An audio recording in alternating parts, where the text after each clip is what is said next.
안녕하세요. 정든 고향을 떠나 다른 지역에서 새 출발을 시작한 30대 여자입니다.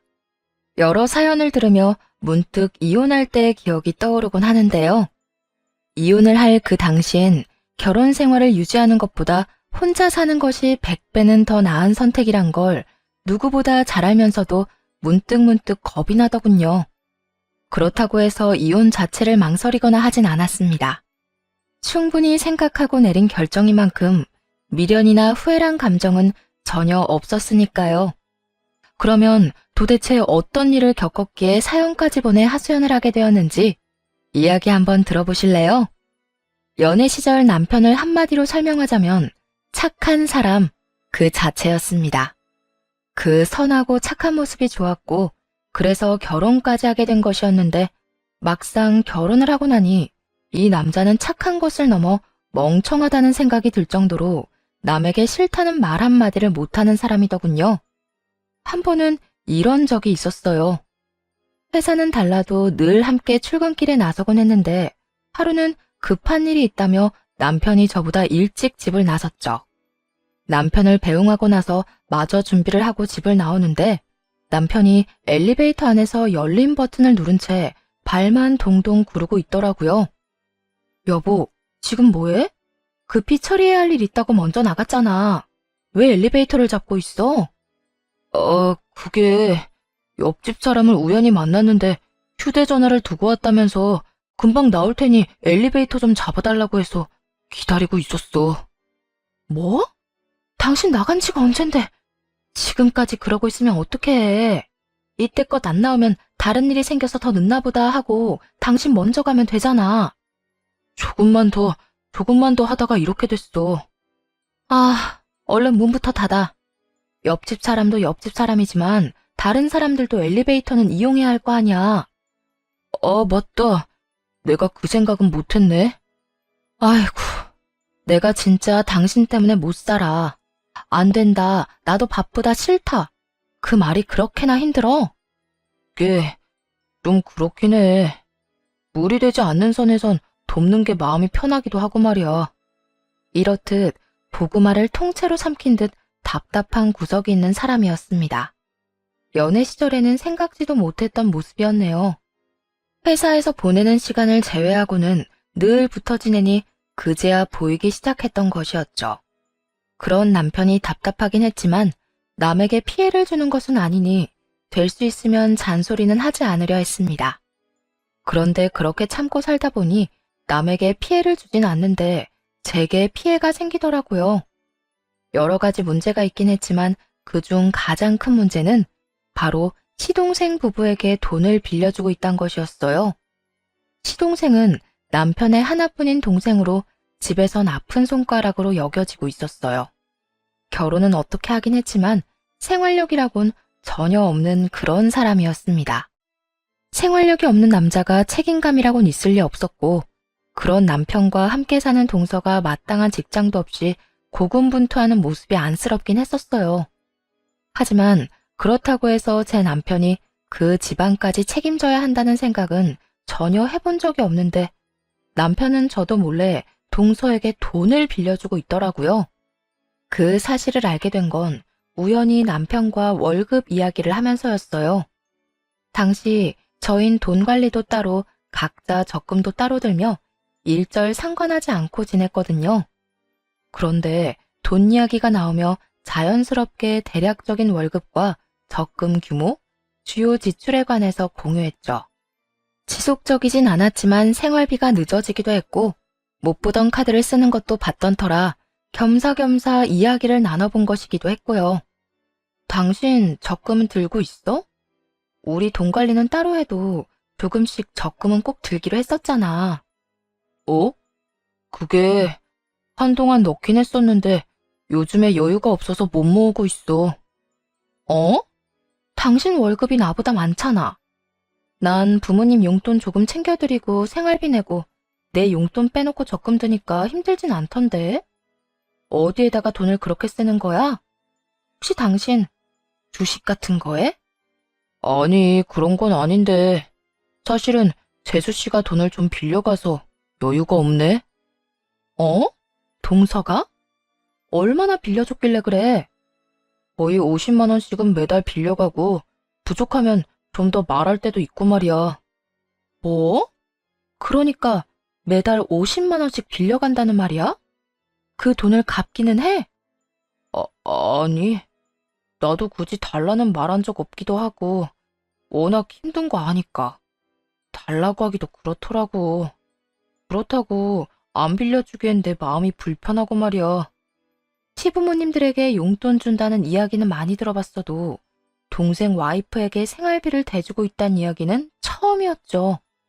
그것도 서방님이 사정사정해서 빌려가는 것도 아니고 동서가 남편에게 직접 연락해 매달 돈을 뜯어가고 있다 하니 황당하더라고요. 거기에다 50만 원이 끝이 아니었고 부수적으로 10만 원씩, 20만 원씩 빌려간 금액도 적지 않은 금액이었더라고요. 시댁이나 저희나 부유한 것도 아니었고 지금 버는 돈으로 저희 앞날만 생각해도 넉넉하지 않은 살림인데 무슨 생각으로 돈을 퍼다 주고 있는 것인지 이해도 되지 않았네요. 지금 그걸 말이라고 해? 여보, 우리 형편도 그리 넉넉하지 않아. 지금 우리 형편엔 부모님들 챙기는 게 마지노선이라고. 그래서 당신 생활비 늦게 주거나 아예 못 주던 달도 있었던 거야? 동선에 도와주느라 그렇게 된 거 맞냐고. 계획에 없던 현금이 나가게 되니까 나는 카드를 쓰게 되고 카드 쓰다 보니까 또 현금이 필요하고 월급 들어와서 급한 거 다 내고 나면 또 재수 씨가 돈 빌려달라고 하니까 악순환이 반복되더라고. 그러니까 지금 이 카드 저 카드 쓰면서 돌려막기도 한다는 거네? 어쩌려고 그래? 이러다 서방님네보다 우리가 더 큰일 날 수도 있다고. 나도 알긴 아는데 재수 씨가 힘들다고 부탁하는데 어떻게 안 된다고 해. 재수 씨가 저렇게 싫은 소리 하고 다니는 것도 다 내 동생 때문인데. 그렇게 생각하니까 차마 입이 안 떨어지더라. 내가 진짜 당신 때문에 미쳐. 아무리 사람이 착해도 안 되는 건 안 된다고 해야 할 거 아니야. 당신 마음 이해 못하는 건 아닌데 앞으로 안 된다고 딱 잘라 말해. 당신이 못할 것 같으면 내가 말할 테니까 지금 말해. 아니야. 내가 알아서 할게. 다른 건 몰라도 거짓말은 하지 않는 사람이라 믿었죠. 그런데 남편의 월급날을 기점으로 괜히 눈치를 보는 것이 어쩐지 수상하더라고요. 부르면 깜짝깜짝 놀라기도 하고 대화를 피한다는 느낌마저 들 때도 있었어요. 워낙 티나게 구니 모른 척하기도 힘들더군요. 그래서 남편이 도망가지 못하게 안방에 붙잡고 앉아 추궁을 하기 시작했습니다. 여보, 바른 대로 말해. 나한테 숨기는 거 있지? 내가 숨기긴 뭘 숨긴다고 그래? 당신 하는 행동이 딱 나한테 숨기는 게 있는 사람이야. 그러니까 지금 내가 좋은 말로 물어볼 때 말해. 괜히 지금 숨기다가 나중에 들키면 그땐 진짜 수습하기 힘들어진다. 갑자기 남편의 눈동자가 흔들리기 시작하더니 이내 고개를 푹 숙이고 작은 목소리로 사실을 고하더군요. 그게 사실은 재수 씨가 또 연락이 와서 돈 좀 보내줬어. 뭐? 또 50만 원 보내준 거야? 월급날에 연락이 와서 50만 원 보내주고 어제 또 연락 와서 급하다길래 10만 원 또 보내줬어. 아, 내가 딱 잘라서 안 된다고 말하라고 했잖아. 그리고 그런 연락이 왔으면 나한테 먼저 이야기를 했어야지. 그러면 내가 대신 안 된다고 잘 말했을 거 아니야. 나도 당신한테 말할까 고민하긴 했는데 말해봤자 당신은 안 된다고 할 거고 재수 씨는 급하다고 애걸복걸하니까 말할 수도 없었어. 미안해. 당신이랑 한 약속도 어기고 거짓말까지 해서 말이야. 그쯤 되니 남편도 남편이지만 동서에게도 화가 나더라고요.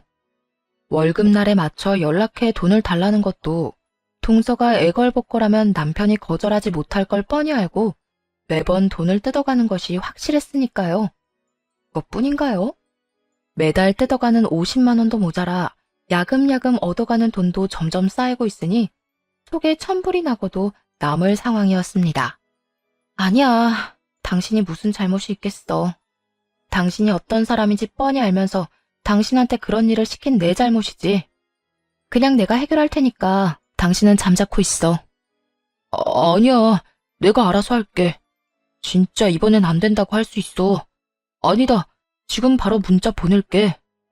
나도 요즘 힘들어서 더는 돈 못 빌려준다고 말이야. 그래?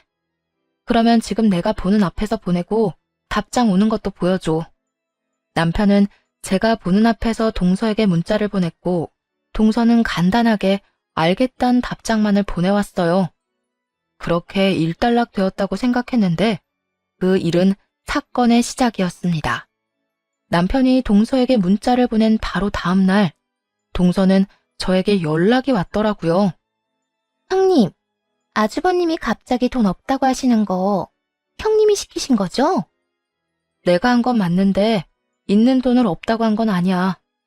동서도 알다시피 우리도 형편이 좋진 않은데 언제까지 동서한테 돌려받지도 못할 돈을 퍼다 줄 수는 없는 노릇이잖아.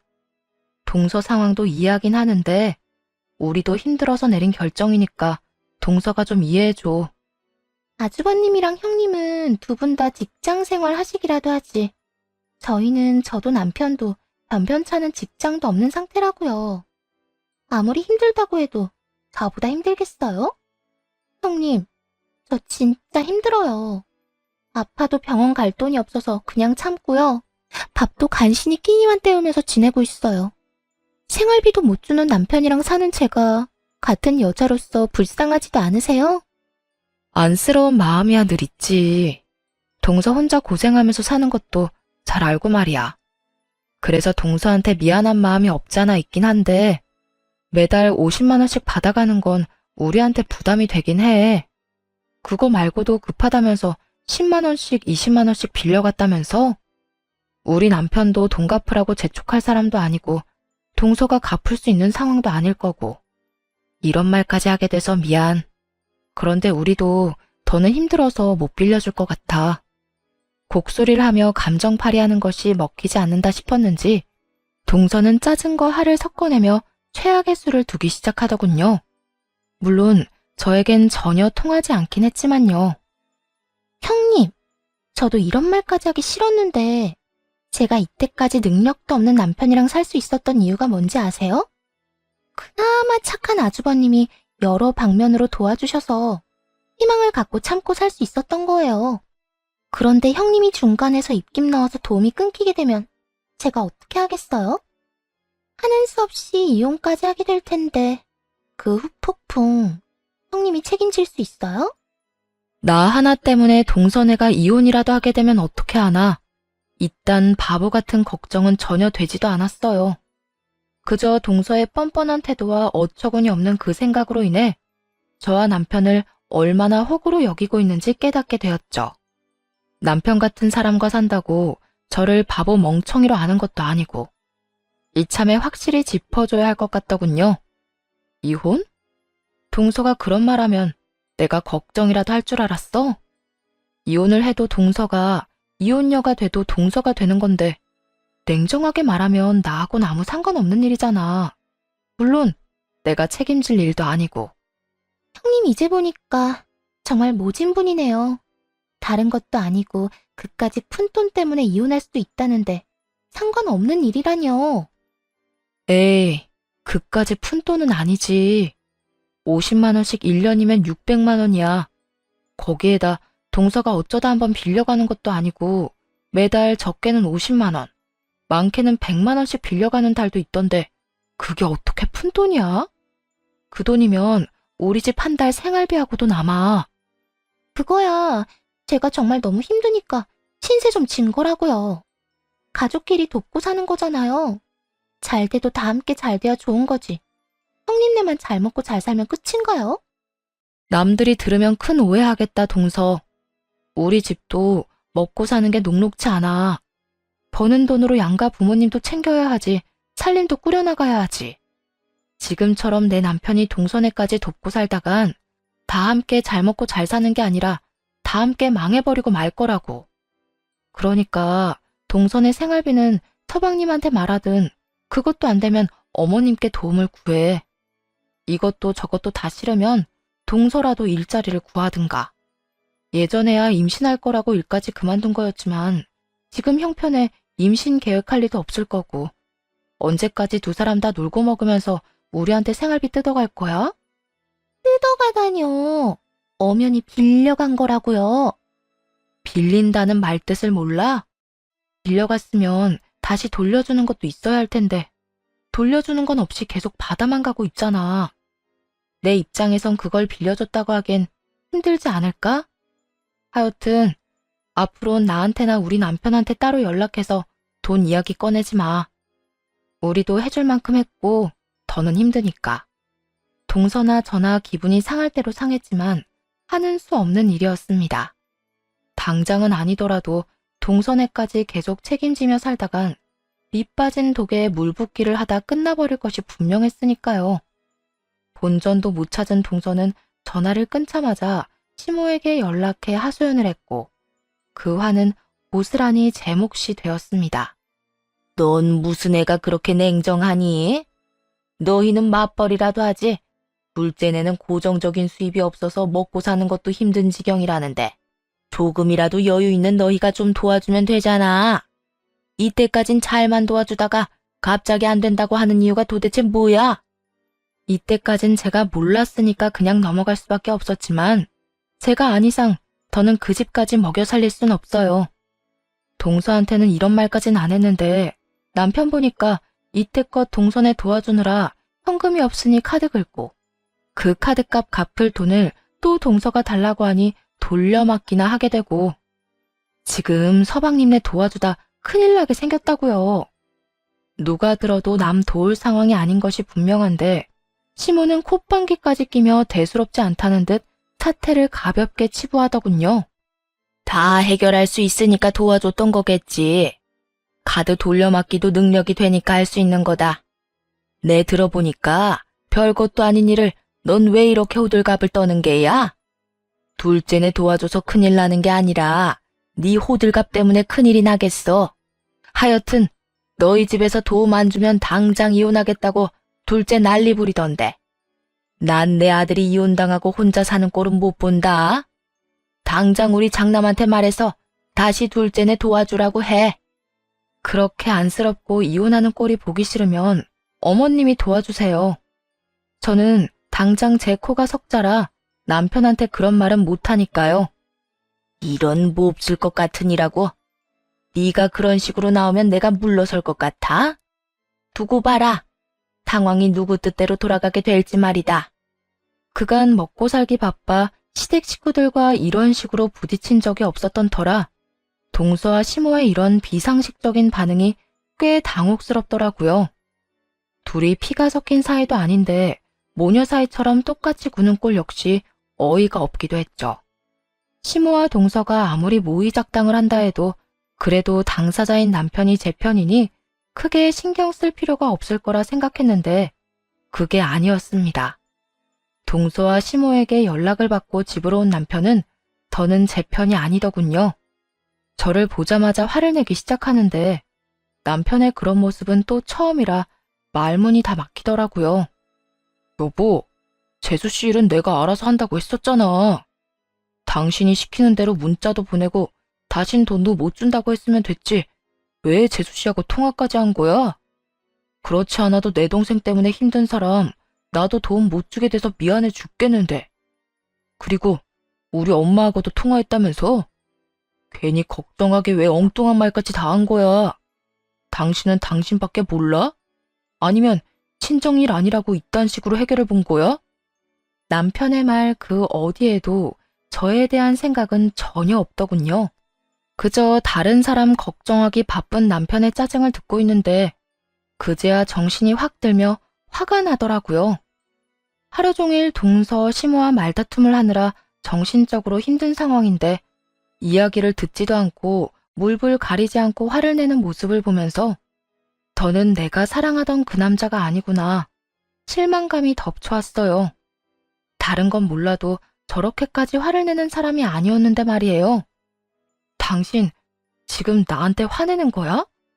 내가 뭘 잘못했다고 나한테 화내? 동서랑 통화한 거? 내가 먼저 전화 걸어서 뭐라고 한 것도 아니고 동서가 전화와서 우는 소리 하길래 좋은 말로 우리도 힘들어서 안 된다고 했어. 그런데 동서가 이혼 이야기까지 꺼내면서 화내는데 나라고 참고 있었어야 해? 그리고 어머님도 마찬가지야.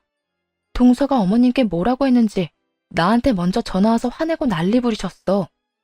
아무리 좋게 설명해도 안 되길래 당신이 지금 어떤 상황인지 설명해 준 것뿐이고, 아무리 좋게 말해도 화부터 내는 사람들한테 내가 천사도 아니고 시종일관 좋은 소리가 어떻게 나와. 아무리 그런 상황이었어도 당신이 한 번 더 참아줬어도 되는 거잖아.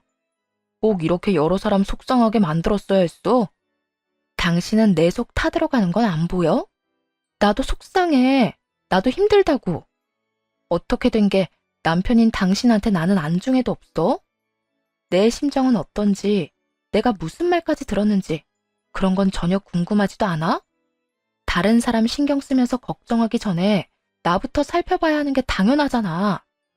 당신은 엄마나 재수 씨보단 강하고 살만하잖아. 두 사람 다 정신적으로 많이 힘든 사람들이야. 상황은 말할 것도 없고. 그런 사람들부터 걱정하는 건 당연하지.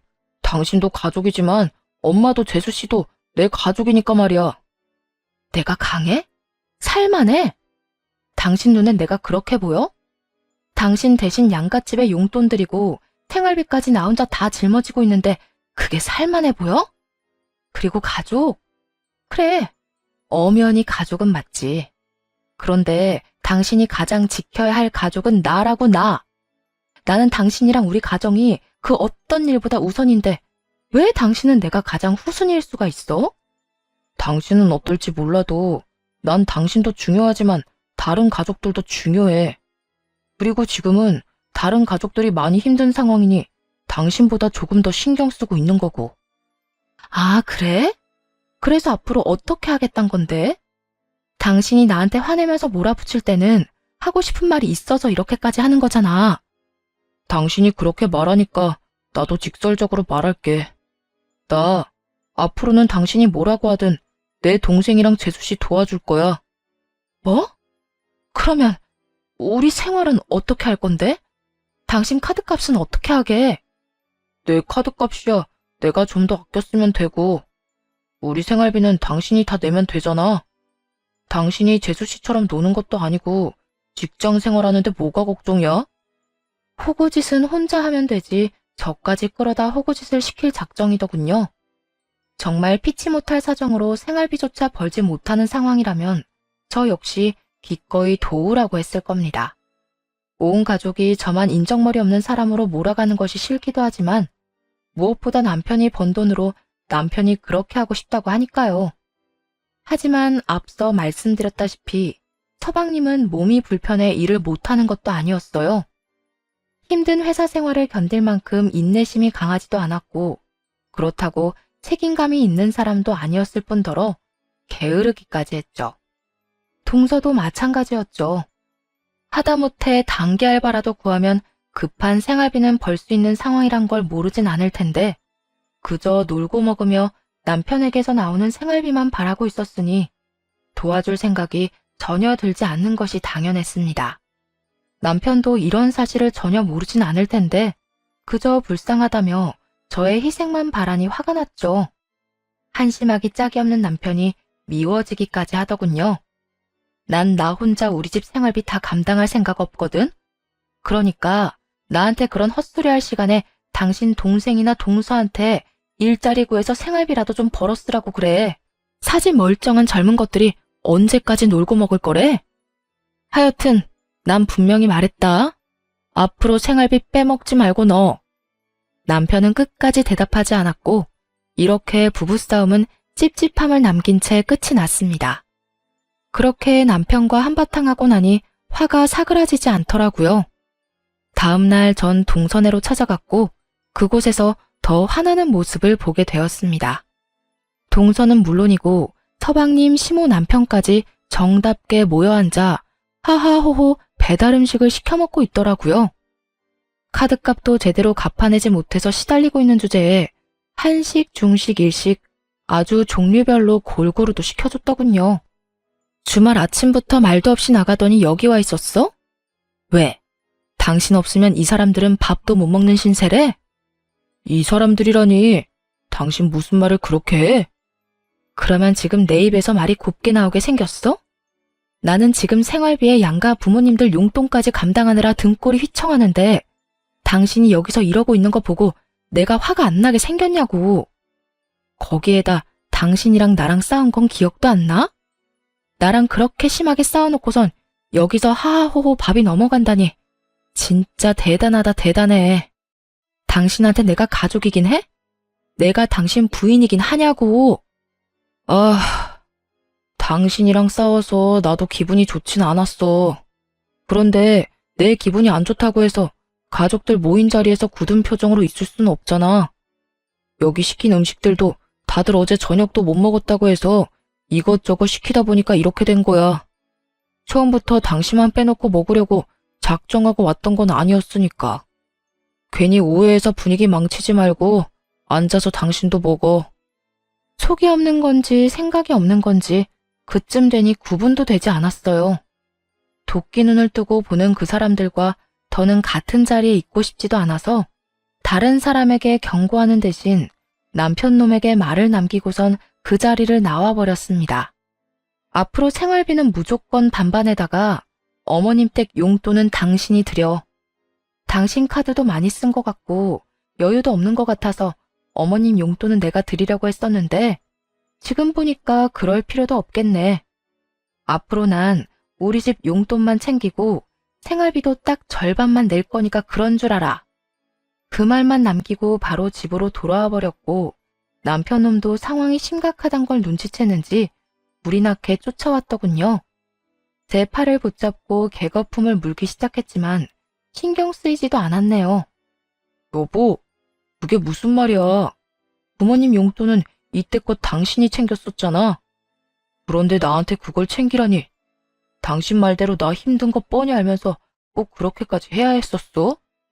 애초에 당신 부모님은 당신이 챙기기로 했던 거였잖아.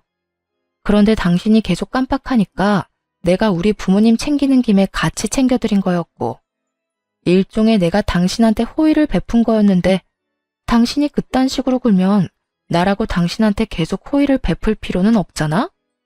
그러니까 앞으로는 당신이 알아서 해. 그리고 생활비 잊지 말고. 여보, 진짜 이럴 거야? 이럴 거야. 그러니까 좋은 말로 할 때 들었어야지. 이번에도 동선에 돕느라 생활비 안 주고 무시하면 당신이랑 이혼할 거니까 그런 줄 알아. 이제부터 나는 구경도 못하는 내 남편 돈으로 다른 사람들이 호의호식하는 꼴 못 보니까 이혼은 싫었는지 남편은 뒷말을 달진 않았고 생활비도 제 날짜에 통장으로 들어오더군요.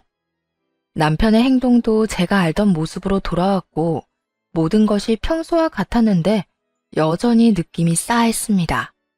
맞은 적도 없는 뒤통수가 얼얼하기도 하고 왜인지 남편의 행동이 수상하게 느껴지기도 했고요. 그런 찝찝한 기분이 드는 것엔 이유가 있을 거란 생각이 들어 홀린 듯이 남편의 휴대전화를 살펴보게 되었습니다. 제 촉이 맞더군요. 여전히 동서는 남편에게 생활비를 받아 쓰고 있었고 남편은 저에게 이런 사실을 숨겼던 것이었죠. 그것도 50만 원보다 큰 돈을 말이에요. 거기에다 늘 동서의 뒤에 숨어 아쉬운 소리를 직접 하지 않던 시동생까지 남편에게 우는 소리를 했는지 남편이 가게까지 차려줬더라고요. 아무리 생각해도 돈이 나올 만한 곳이 없는데 그렇게 큰 돈을 어디서 구했는지 수상했죠. 전 문자 메시지를 계속 살펴봤고 남편이 대출을 받았다는 사실을 알게 되었어요. 저에게는 눈꽃만큼도 발휘하지 않는 대단한 가족애를 동서 부부에게 아낌없이 퍼다붓고 있었더군요. 남편 스스로는 어떻게 생각할지는 모르나 제가 보기엔 그야말로 호구의 본보기였습니다. 그 모든 증거들을 휴대전화로 사진 찍어 남겨두곤 남편에게 이혼을 통보했어요. 우리 이혼하자. 뭐? 이혼? 나 생활비도 잘 주고 있잖아. 그런데 이혼은 무슨 이혼이야? 생활비? 잘 주고 있지. 그런데 그러면 뭐해? 당신 대출 받아서 서방님 가게 차려주고 그 가게 자리 잡을 때까지 두 사람 생활비에 용돈까지 주고 있는 거 모를 줄 알아? 그걸 어떻게... 그 돈 그냥 준 거 아니고 빌려준 거야. 가게 자리만 잡으면 다 갚는다고 했어. 정말이야. 사방님이랑 동서가 그 돈을 갚든지 말든지 난 상관없어. 난 그저 당신이 내가 그렇게 싫다고 했는데도 또다시 나 몰래 그 큰 돈을 두 사람에게 줬다는 그 사실이 용서가 안 되는 거야. 나도 내 나름대로 생각이 다 있어서 그랬던 거야.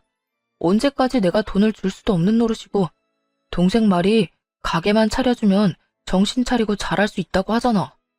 재수 씨도 따로 취업할 필요 없이 가게 같이 다니면서 부부가 같이 벌면 금방 일어설 수 있다고 했고.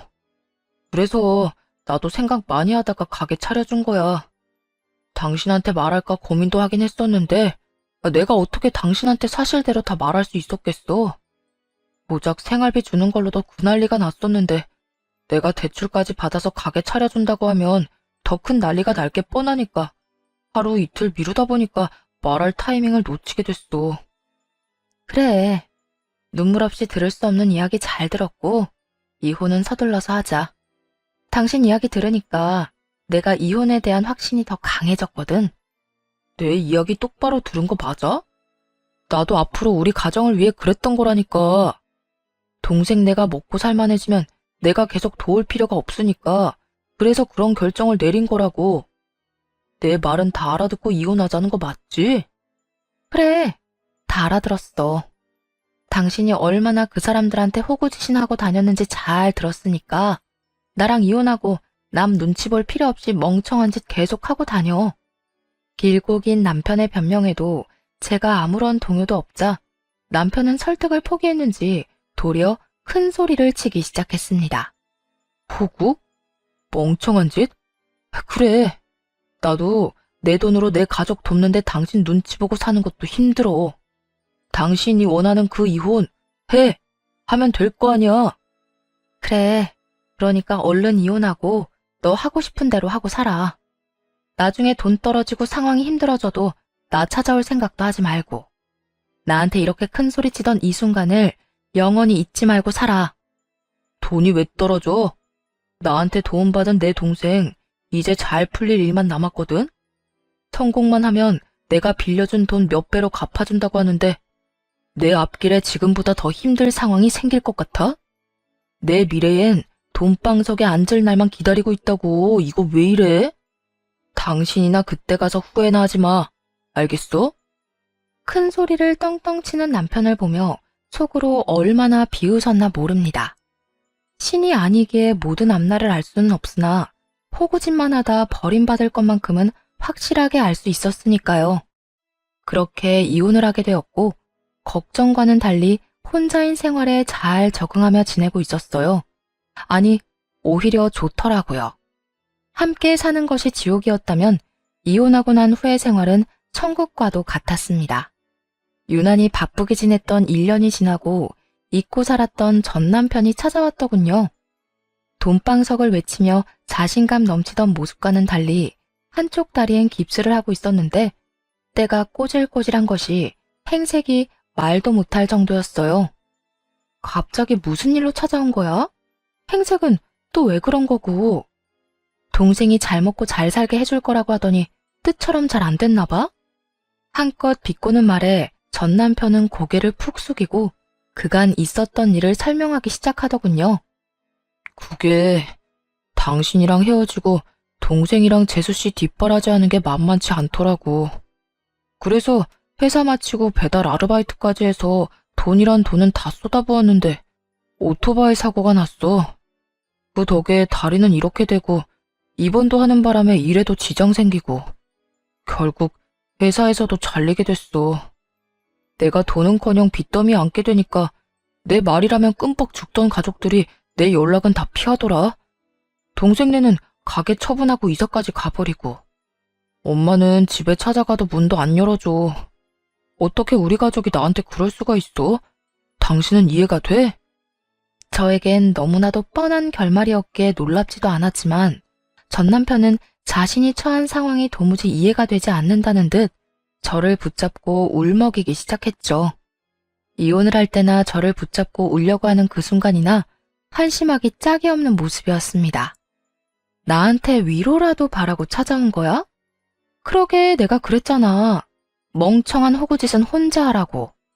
그땐 나를 피도 눈물도 없는 사람 취급하더니 이제 와서 내 말이 맞는다 싶으니까 날 찾아온 거야?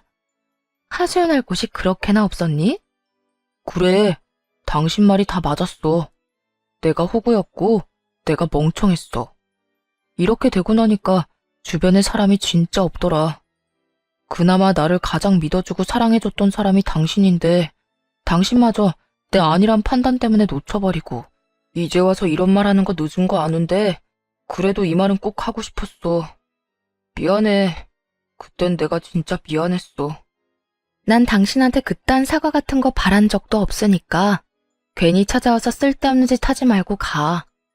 난 이혼한 전 남편이랑 이러고 마주보고 있는 자체가 싫은 사람이니까. 그러지 말고 화 좀 풀어. 내가 이렇게 사과도 하는데 다 지난 일이잖아, 응? 1년이나 지났는데 언제까지 나 미워하면서 살 거야? 나 당신한테 화 같은 거 안 났어. 아니, 그 어떤 감정도 없다는 말이 더 정확하겠네.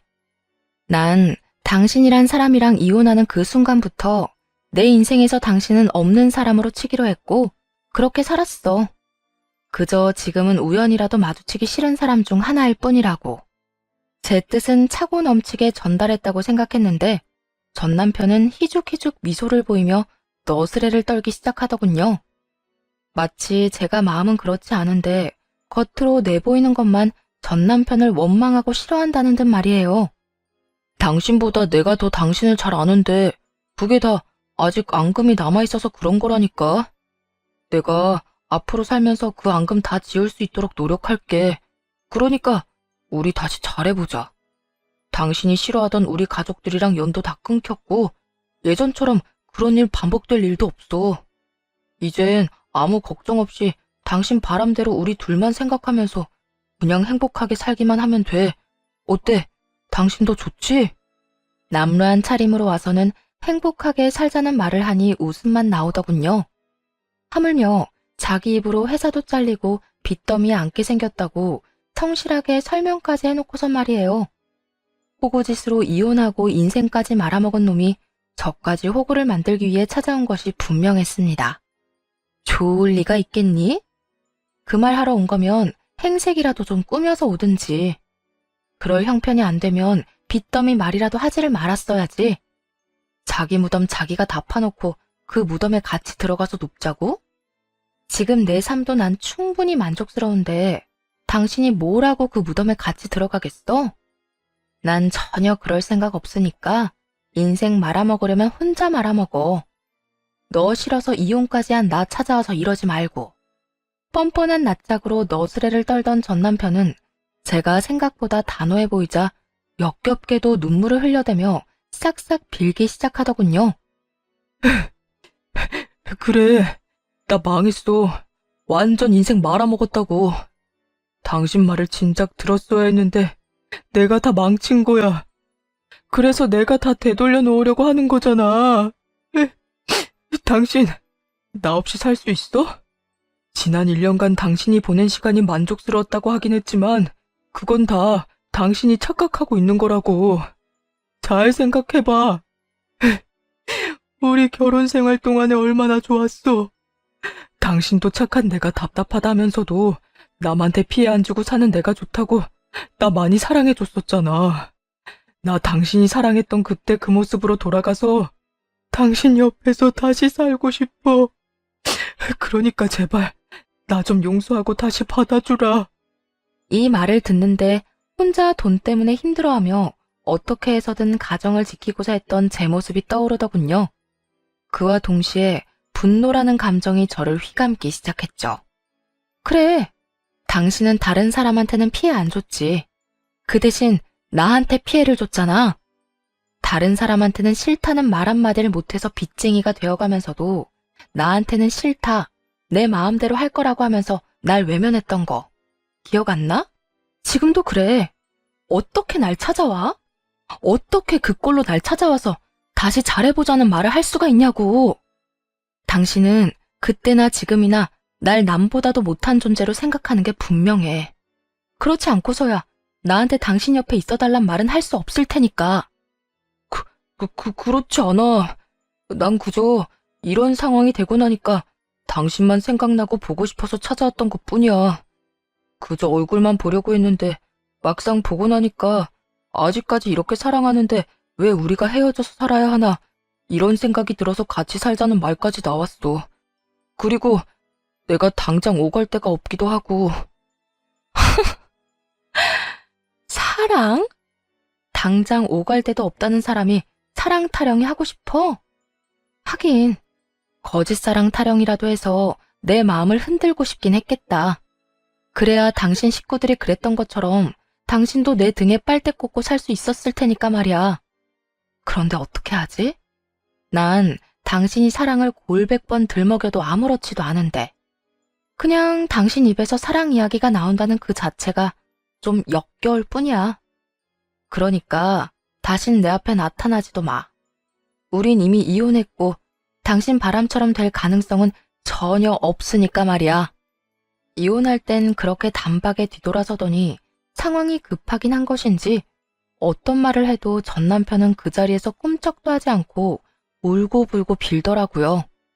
그 모습이 제 화를 더 돋우게 되었고 무릎을 꿇고 빌고 있는 전 남편의 목덜미를 잡아 끌어 내쫓아 버렸습니다. 내쫓긴 전 남편은 끝까지 포기하지 않고 문을 두드리며 고함까지 지르더군요.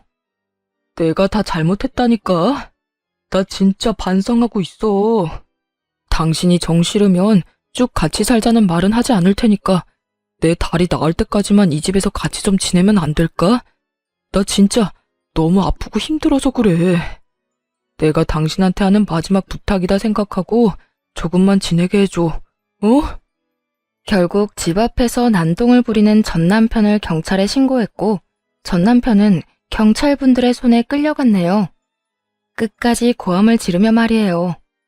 전 남편의 한심한 꼴을 보고 나니 그놈의 식구들은 어떻게 지내는지 문득 궁금해지더군요. 그래서 여러 방면으로 그들이 어떻게 사는지 알아보았고 소식을 전해 들을 수 있었어요.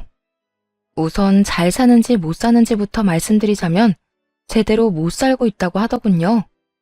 전 시동생은 전 남편이 준 돈은 이미 다 날려먹은 지 오래고 술까지 입에 대며 폐인처럼 지낸다고 해요. 그 모습을 곁에서 지켜보던 동서는 생활비가 없어 주부 대출까지 받으며 남편이 정신 차리길 기다리다가 결국은 버티지 못해 이혼하고 도망갔다고 하더라고요. 그리고 시모의 상황도 만만치 않았어요. 용돈이 끊기게 되자 노후 생각은 전혀 하지 않고 그간 모아뒀던 돈을 야금야금 써버렸다고 하더군요. 결국엔 그나마 남아있던 작은 집도 처분하고 그렇게 아끼던 두 아들이 빈대 붙을까 걱정이 되어 혼자 아무도 모르는 곳에 쪽방을 얻어 산다고 합니다. 처음부터 끝까지 돈 하나 때문에 가족이든 뭐든 다 배신하고 버리는 것이 누구 하나 다를 바가 없는 인간들이다 생각했네요. 물론 진작 이혼하길 잘했단 생각도 했고요. 그 후 전 남편은 찾아오지 않았고 3년이란 시간 동안 잘 지내고 있습니다. 회사는 이직을 한 상태인데요. 지역까지 옮기며 이직을 결정한 결정적인 계기는 바로 엄마 때문이었어요. 다 망해버린 전 남편과 전 시댁 식구들의 소식은 통쾌함을 가져다 주긴 했지만 어쩔 수 없이 못난 감정들이 자꾸만 저를 괴롭히더라고요. 원망, 질책, 분노 등 도움이 되지 않는 그런 감정들 말이죠. 거기에다 언제 또 회사나 집으로 찾아올지 모르는 그 사람들 때문에 조금의 불안감도 있긴 했습니다. 이런 제 상황을 눈치챈 엄마가 이런 말씀을 하시더라고요. 딸, 그러지 말고 다른 지역에서 회사 알아보는 건 어때? 너무 멀지도 않지만 그렇다고 해서 너무 가깝지도 않은 그런 곳 말이야. 그곳에서 새롭게 다시 시작한다고 생각하고 차근차근 다시 쌓아봐. 처음엔 물론 힘들겠지만 거기도 사람 사는 곳인데 살다 보면 여기서 그렇게 지내는 것보다 더 좋지 않겠어? 너만 괜찮다면 우리도 너 따라서 이사해도 괜찮고 말이야. 아니야. 괜히 나 때문에 엄마 아빠까지 고향 떠날 필요는 없고 이직이나 이사 한번 고민해 볼게. 그래, 잘 고민해봐. 네 인생이니까 네가 하고 싶은 대로 하는 게 맞기는 한데 엄마가 걱정되어서 그래. 이혼이 보통 일도 아니고. 하물며 전 남편이 그 모양 그 꼴이 돼서 찾아오기까지 했으니 너도 여러모로 걱정되고 신경 쓸 거 아니야. 그러니까 잘 고민해보고 만약에 엄마 뜻대로 할 거면 여기에서 있었던 일은 여기 이곳에 다 두고 떠나. 우리 딸이 이혼 따윈 떨쳐버리고 홀가분하게 훨훨 날아갔으면 좋겠어, 이 엄마는. 결국 고민 끝에 이직을 하며 이사를 하게 되었네요. 고민한 순간들이 아까울 만큼 행복하게 지내고 있습니다. 우선 이직한 회사에서 2년차 때 진급을 하게 되었고요. 다행히 마음 맞는 동료들도 많이 생겨 회사에서 받는 스트레스도 적은 편이에요. 요즘엔 취미로 가죽 공예를 배우고 있는 중인데요. 망치질도 해야 하고 바느질도 힘들긴 하지만 적성에 맞는 것 같아 자격증반까지 도전해볼 생각이에요. 추후 회사를 그만두고 나면 작은 공방을 차리고 싶은 마음도 있긴 해서요. 미래를 위한 투자이기도 하죠. 결혼 생활을 할 때는 두 사람이 벌어도 하고 싶은 거, 먹고 싶은 거 다 마음 편히 하지 못하고 살았는데 이혼한 지금은 혼자 벌어도 하고 싶은 거, 먹고 싶은 거 정도는 다 하고 행복하려